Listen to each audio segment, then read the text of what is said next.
Om Swastiastu. Halo semua, perkenalkan saya Niwayan Swandani, presensi 32. Di sini saya mengajak seorang siswa, silakan perkenalkan diri. Perkenalkan, nama saya Niwayan Siskayani. Saya kelas 5B, saya sekolah di SDN Negeri 2 Cempaka. Oke, kali ini kita akan belajar bersama-sama ya. Bisa lihat ke sini? Nah, kita akan belajar bersama-sama tentang materi yang ada di bab 7, tentang daerah kebanggaanku.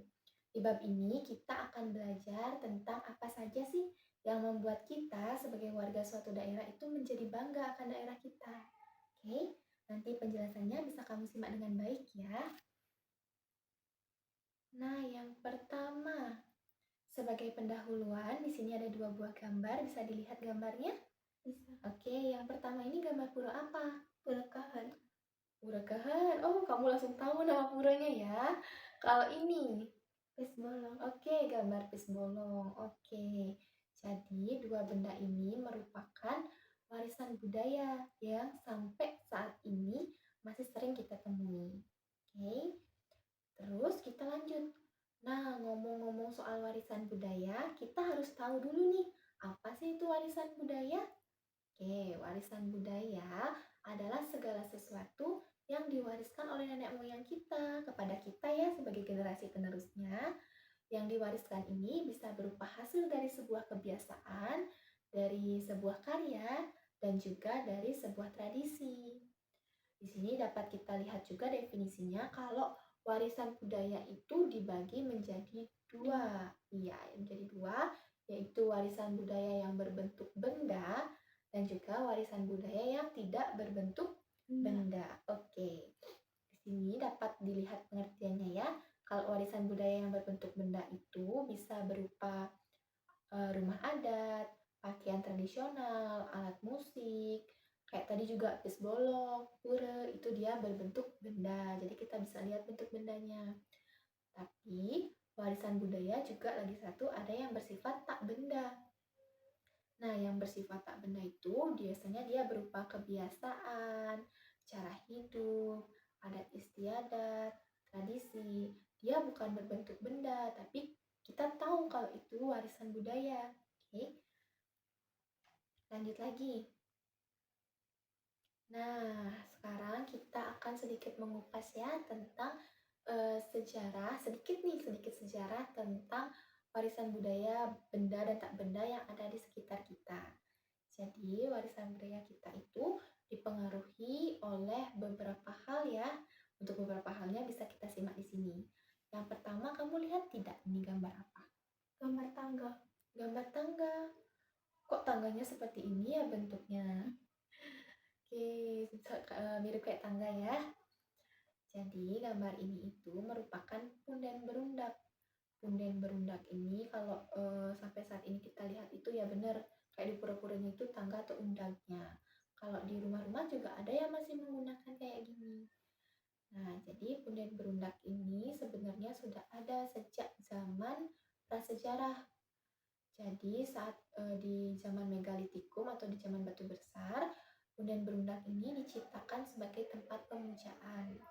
Tapi sampai sekarang, sampai di zaman kita saat ini ya, punden berundak juga masih digunakan.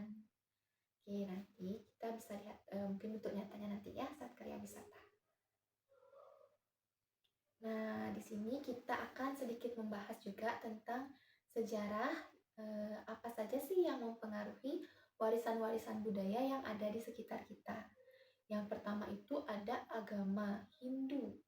Agama Hindu dia memberikan pengaruh yang besar terhadap warisan budaya yang ada di sekitar kita. Bahkan sampai sekarang kita masih menganut agama Hindu ya. Terus yang kedua juga ada dari kaum Tionghoa. Nanti kita bahas itu juga. Dan yang ketiga ada dari Belanda. Belanda kan sempat menjajah kita. Nah, saat itu dia juga meninggalkan warisan budaya yang bahkan sampai saat ini masih kita gunakan. Kita bahas dulu sedikit-sedikit ya. Terkait pengaruh agama Hindu yang pertama. Terkait kedatangan agama Hindu, itu ada 3 tokoh yang ternama ya, yang tertulis dalam sejarah. Yang pertama ada Resi Markandeya. Iya, Resi Markandeya. Nah, siapa sih itu Resi Markandeya? Resi Markandeya itu salah seorang tokoh India ya, dia tokoh Brahmana dari India. Dia itu datang ke Bali untuk menyebarkan agama Hindu. Jadi salah satu peninggalan beliau itu ada di Pura Besaki. Iya, kamu pernah sembahyang ke Pura Besaki tidak? Enggak. Oh, nggak pernah. Mungkin nanti kalau ada kesempatan kamu bisa datang ke sana ya. Puranya itu sangat besar. Di sana juga terdiri dari banyak-banyak pedarman. Ini juga ada punden berundaknya. Ini bisa jadi salah satu contoh akulturasi budaya. Nah, ngomong-ngomong akulturasi budaya, kamu tahu nggak akulturasi budaya itu apa? Enggak. Oke, akulturasi budaya itu adalah penggabungan dari dua atau lebih budaya yang bisa menciptakan suatu budaya yang indah. Itu yang disebut dengan akulturasi budaya. Sama kayak ini. Ada punden berundaknya, kemudian ada puranya, seperti itu ya. Lanjut lagi, tokoh yang kedua. Tokoh yang kedua itu ada Empu Kuturan. Nah, kalau Empu Kuturan ini jasanya cukup besar ya di Bali. Bisa kita bilang sangat besar ya. Yang pertama itu beliau mengajarkan tentang konsep-konsep agama Hindu seperti catur warna, kemudian juga Trihita Karana, kemudian Trimurti. Kalau Trimurti kamu tahu? Pernah dengar nggak Trimurti? Pernah. Apa aja itu bagian-bagiannya? Mudita. Dita lagi?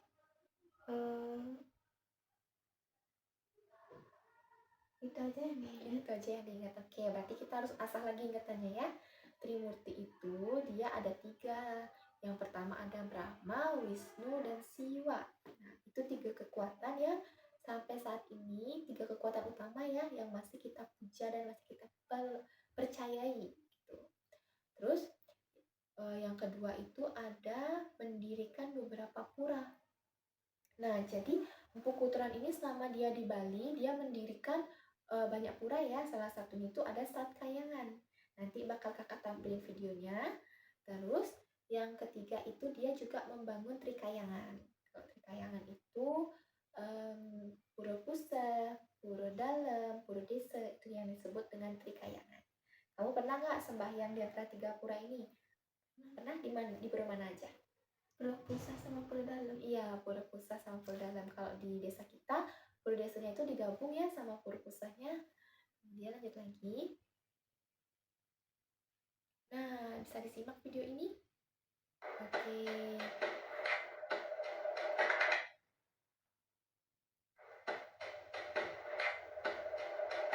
Nah, sebelum menyimak video, ini kan ada video tentang Satkayangan. Kakak mau kamu ingat dengan baik setiap Satkayangan atau setiap pura yang termasuk dalam Satkayangan. Nanti di akhir video kakak bakal tanyain, oke? Ya, kok ke-skip?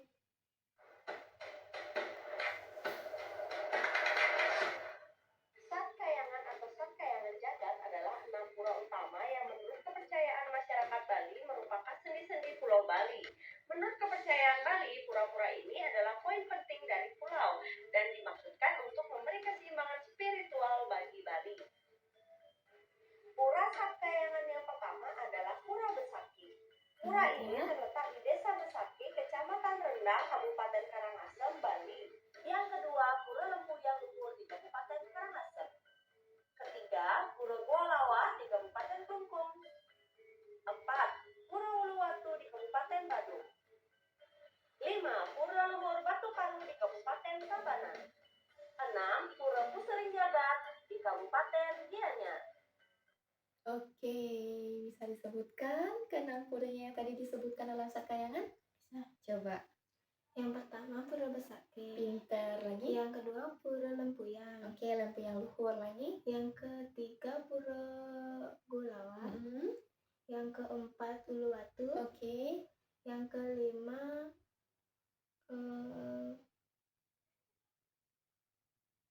lupa lagi. Oke. Jadi yang kelima itu ada Batu Karu dan yang keenam itu ada Andekase. Oke, lanjut lagi ya.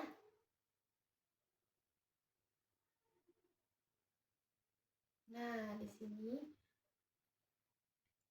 salah tadi Pura Satkayangan itu lagi satu tuh Pusering Jagat ya. Jadi ada 6. Yang pertama tadi apa?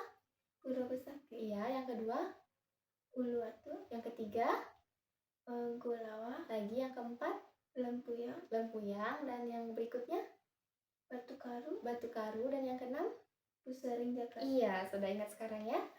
Tadi kakak juga sempat lupa sedikit nih. Oke, lanjut lagi. Di sini ada juga peninggalan dari beliau ya, dari Empu Kuturan itu ada Candi Bentar. Candi Bentar dan juga ini. Ini namanya Meru. Oke, nanti mungkin kita lihat langsung aja ya. Nah, di sini tokoh yang ketiga itu ada Dangyan Nirarte. Dangyan Nirarte juga menyempurnakan bangunan-bangunan pura dan ajaran yang diajarkan oleh Empu Kuturan. Jadi Dangyan Nirarte ini merupakan salah satu tokoh rohaniawan yang dia datangnya itu dari Majapahit. Terus dari Majapahit itu dia menyebarkan juga agama Hindu ya, dan melengkapi ajaran-ajaran yang sudah diajarkan oleh Empu Kuturan.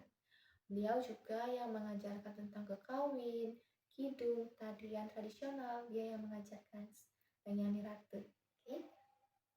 Dangyan Nirarte ini juga disebut sebagai leluhur dari kaum Brahmana di Bali. Jadi leluhur dari pendeta atau siapa tuh namanya pedanda yang di Bali itu bisa disebut Dangyan Nirarte. Ini seperti ini penggolongan dari Brahmana atau kaum pendeta di Bali. Bisa dilihat di sini ya. Oke, kita lanjut lagi.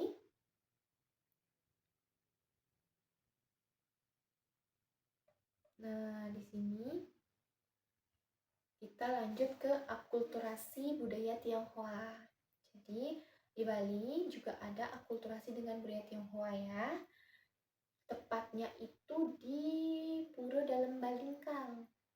Jadi, di Pura Dalam Balingkang itu ada salah satu puranya yang ornamen atau dekorasinya itu seperti ini. Jadi seperti budaya-budaya Tionghoa. Di sana juga ada cerita yang berkembang ya tentang Raja Jayapangus yang meminang seorang putri Cina yang bernama Kang Xinghui. Sampai sekarang kita kenal juga sejarah peninggalannya itu berupa Barong Landung. Kalau kamu pernah dengar. Kemudian yang ini juga, apa tadi kamu bilang ini? Wis Bolong. Iya. Wis Bolong ini juga merupakan warisan budaya dari akulturasi dengan budaya Tionghoa. Wis Bolong ini berupa uang kepeng orang Tionghoa yang sampai saat ini masih kita gunakan. Oke, lihat lagi. Nah, yang terakhir itu ada akulturasi dengan Belanda. Saat Belanda datang ke Indonesia, khususnya ke Bali, Belanda juga memberikan akulturasi kepada budaya kita. Bahkan sampai sekarang, akulturasi itu masih sangat kental kita bawa. Apa sih akulturasi dari budaya Belanda? Nah, salah satu akulturasinya itu adalah pembagian kasta di Bali. Pembagian kasta di Bali, kamu kan tahu orang-orang berkasta? Siapa aja orang berkasta? Dewayu lagi, Gusti, lagi, Makan, lagi, Desa. Iya, jadi ada pembagian seperti itu ya. Jadi di setiap nama orang Bali itu dia diawali dengan kastanya terlebih dahulu. Mungkin kalau dia Sudra berarti Niwayan. Kemudian kalau dia orang kesatria mungkin depan namanya itu jadi Makan atau Desa seperti itu. Nah sebenarnya sistem kasta ini nggak ada ya di dalam kitab suci kita. Yang ada itu hanya caturwarna yang diajarin oleh Empu Kuturan tadi. Jadi yang kasta ini sebenarnya dibawa oleh Belanda dan merupakan suatu taktik Belanda untuk memecah belah Bali. Jadi dia mau mengadu domba nih di Bali, dibuatlah sistem kasta biar masyarakatnya itu ada kayak pembedanya gitu. Sampai saat ini masih kita pakai juga ya. Oke, lanjut lagi. Setelah kita belajar tentang banyaknya warisan budaya di Bali, di daerah kita juga harus belajar tentang bagaimana cara menjaga warisan budaya itu. Biar kita bisa mewariskan warisan budaya itu kepada anak cucu kita nantinya. Di sini bisa dibaca dulu yang pertama. Apa itu caranya yang pertama? Perawatan benda warisan budaya. Iya, perawatan benda warisan budaya. Perawatan itu bisa dilakukan dengan pemugaran atau mungkin ada bangunan yang rusak itu bisa kita perbaiki. Jadi biar warisan budayanya itu tetap terjaga biar nggak hilang nanti. Terus lagi yang kedua, meningkatkan kepedulian kita terhadap warisan budaya. Iya, meningkatkan kepedulian kita. Kalau bukan kita yang asli warga Bali yang peduli dengan warisan budaya, siapa lagi? Jadi kita harus peduli ya, mungkin kalau saat ada odalan atau apa gitu yang gotong royong di tempat warisan budaya, kita harus ikut ya. Terus yang ketiga, Mempelajari dan melestarikan. iya, mempelajari dan juga melestarikan. Ini khususnya untuk warisan budaya yang tak benda seperti tarian, kemudian juga kidung. Kita harus rajin nih mempelajari berkidung, kemudian juga menari mungkin ya. Jadi kita harus pelajari itu biar nggak nanti kita sebagai orang Bali yang nggak bisa melakukan hal itu. Jadi bagaimana kita bisa mewariskan ke anak cucu kita nantinya. Seperti itu. Lanjut lagi. Nah, sekarang kita berpindah ke pembahasan yang kedua ya, tentang kondisi perekonomian di daerahku. Jadi, kondisi perekonomian di suatu daerah itu dipengaruhi juga oleh kebudayaan atau tradisi di suatu daerah, itu yang mempengaruhi. Jadi, kayak ini misal, ini orang ngapain ini? Orang lagi di perkebunan, Di perkebunan atau di mana ini? di sawah. Iya, di sawah. Jadi karena di Bali itu juga ada yang namanya subak ya. Jadi banyak masyarakat juga yang bekerja sebagai petani. Terus yang kedua ini orang ngapain ini? Jualan canang, Iya, jualan canang. Yang ketiga buat ukiran, buat ukiran. Yang keempat buat dupa, lagi. buat sokasi. Iya, jadi perekonomian di sini tuh berupa seperti ini ya. Jualan canang, jualan ukiran, jualan dupa, jualan sokasi. Ini semua dilakukan atau kondisi perekonomian ini dipengaruhi karena kan budaya Bali kita masih kental dengan yang namanya upacara, kemudian juga seni. Itu yang mengakibatkan profesi ini atau kegiatan ekonomi ini masih dilakoni sampai saat ini. Oke, lanjut lagi. Di sini kita akan membahas sedikit tentang faktor yang mendukung perekonomian di suatu daerah. Yang pertama itu ada infrastruktur, seperti jalan, kemudian juga kendaraan. Coba bayangin kalau kamu misal jualan sokasi nih, terus jalan di tempatmu itu dia putus, dia jebol. Bisa nggak kamu bawa sokasinya itu ke pasar? Nggak bisa. Jadi jalan itu mempengaruhi juga faktor perekonomiannya. Bisa lagi kalau misal kamu nggak punya motor, tapi kamu mau jualan sokasi, buat nggak kamu jalan dari rumah tuh ngajak sokasi ke pasar? Nggak, capek juga ya. Jadi infrastruktur juga dia itu memberikan pengaruh kepada perekonomian di suatu daerah. Kemudian yang kedua itu ada teknologi. Misal nih kamu juga masih jualan sokasi ya. Kalau kamu jualan sokasi, terus kamu nggak punya teknologi, kamu nggak punya HP, kamu nggak punya media sosial, ya udah paling kamu cuma bisa jualan sokasi itu ke pasar di sekitaran rumah itu saja. Jadi kamu jangkauannya nggak bisa terlalu jauh. Atau mungkin kalau kamu memang inisiatif nih mau nyebar ke sana ke sini, capek kan, belum tentu juga diterima sokasimu di sana. Jadi salah satu faktor yang bisa mendukung itu adalah teknologi. Seperti zaman sekarang kamu tinggal foto, kamu unggah di sosial media. Kalau ada orang yang tertarik, dia bisa datang ke tempatmu untuk membeli sokasi. Ngerti? Ya, yang ketiga, sumber daya Manusia. ya, sumber daya manusia. Kalau sumber daya manusia itu misal kamu bisa buat sokasi, terus kamu punya adikmu bisa buat sokasi? Mungkin tidak ya, tidak bisa buat sokasi. Jadi kamu sendiri nih yang bisa buat sokasi. Ibumu nggak bisa, bapakmu nggak bisa, nenekmu nggak bisa, adik-adikmu juga nggak bisa, cuma kamu. Misal sekarang ada 100 orderan biar selesai satu hari, bisa nggak kamu ngerjain sendiri? Nggak bisa, kewalahan kan? Itu pentingnya, harus ada sumber daya manusia juga yang bisa perekonomian itu terdukung seperti itu. Ngerti? Oke, lanjut lagi. Nah, sekarang di materi yang berikutnya tentang produk unggulan daerah kita apa aja sih? Yang pertama itu ini berupa makanan. Gak asing kan? Pernah makan? Apa ini? Lawar, Lawar sama? sate, Lawar sama sate. Kapan nih biasanya kita makan ini? di Galungan, Lagi? di Kuningan, Galungannya atau pas penampaannya? pas penampaannya. Oh, pas penampaannya lagi. Di ada acara-acara Acara-acara seperti apa? Lulu bulannya. Iya, jadi ini juga merupakan produk unggulan kita ya, babi guling, sate, lawar. Kemudian yang ini, kain ini kamu pernah lihat? Hmm. Kain apa ini? Enggak. Iya, kain endek juga salah satu produk unggulan daerah kita ya. Langsung yang ketiga, ini yang tadi kita bahas, warisan budaya kita. Jadi pura itu merupakan produk unggulan kita juga ya, yang berupa benda. Jadi banyak wisatawan yang datang ke Bali untuk mengunjungi pura-pura yang ada di Bali sebagai warisan budaya kita. Lagi? Oke, jadi materinya sudah selesai ya. Lagi sebentar kita akan melakukan karya wisata ke salah satu pura yang ada di sekitar kita. Nah, yang di sana itu, yang tengah-tengahnya itu tadi namanya apa? Undak. Iya, itu merupakan akulturasi budaya Pundan Berundak. Kalau yang di depan itu, yang gerbang itu namanya Candi Kurung. Dan yang di sebelah sana namanya Candi Bentar. Kalau yuk lihat ke belakang. Nah, kalau yang itu namanya Meru. Jadi pura Kehan atau pura-pura yang ada di Bali itu merupakan akulturasi budaya dari budaya lokal Bali dengan peninggalan masa prasejarah, kemudian juga dengan budaya Majapahit dan budaya Hindu. Oke, setelah kita belajar bersama tadi ya tentang warisan budaya dan juga setelah kita melakukan karya wisata ke Pura Kehen, sekarang kakak mau kamu menyampaikan apa saja yang sudah kamu peroleh dari belajar bersama kita tadi. Mungkin dimulai dari warisan budaya itu apa sih?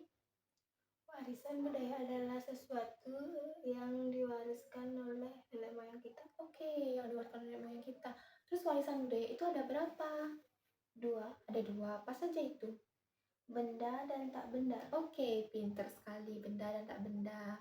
Kalau kamu bisa nggak menyebutkan warisan budaya yang berbentuk benda dari yang tadi kakak jelasin ke kamu? Warisan yang berbentuk benda itu seperti pura, Ya, pura apa aja yang mungkin kamu tahu? pura besaki, Oke, lagi yang dekat kamu? pura Kehan, Iya, pura Kehan. Lagi yang dekat kamu? pura pusat, Oke, pinter. Berarti udah dengar tadi penjelasan kakak ya. Lanjut lagi. undak, Oke, undak. Oh, yang ada di gini tuh ya, Pundan Berundak itu. Oke, berarti udah nangkep ya. Coba sekarang kakak mau kamu sebutin Sat Kayangan yang tadi sudah kamu simak dan udah sempet kita bahas juga. Apa aja tuh Sat Kayangannya? besaki, Lagi, lebih keras suaranya. besaki, lempuyang, uluwatu, Hmm, golawa, batu karing, Batu Karu. lagi, Lagi. pusaring jakar. Wah, keren. Udah diingat ya Sat Kayangannya.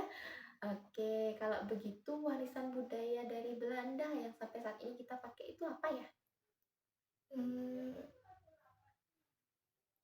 Warisan dari Belanda yang tadi kan kakak jelasin dia tuh yang membuat pepecahan di Bali.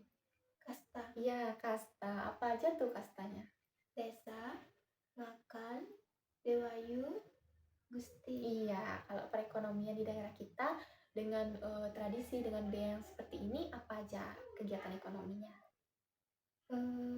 Membuat sokasi, Iya, membuat sokasi itu yang diingat ya lagi. membuat dupa, Iya, membuat dupa. Berarti sudah ada yang ditangkap ya dari penjelasan kakak. Kemudian kalau untuk produk unggulan daerah kita yang membuat kita unggul nih di daerah-daerah lain apa? kamendak, Kemendak lagi. makanan apa? lawar. Iya, lawar. Berarti adik sudah benar-benar menyimak penjelasan yang tadi kakak sampaikan. Oke, terima kasih ya untuk waktu yang sudah diberikan untuk belajar bersama. Sekarang bisa kita tutup yuk untuk pertemuannya. Om Santi Santi Santi Om.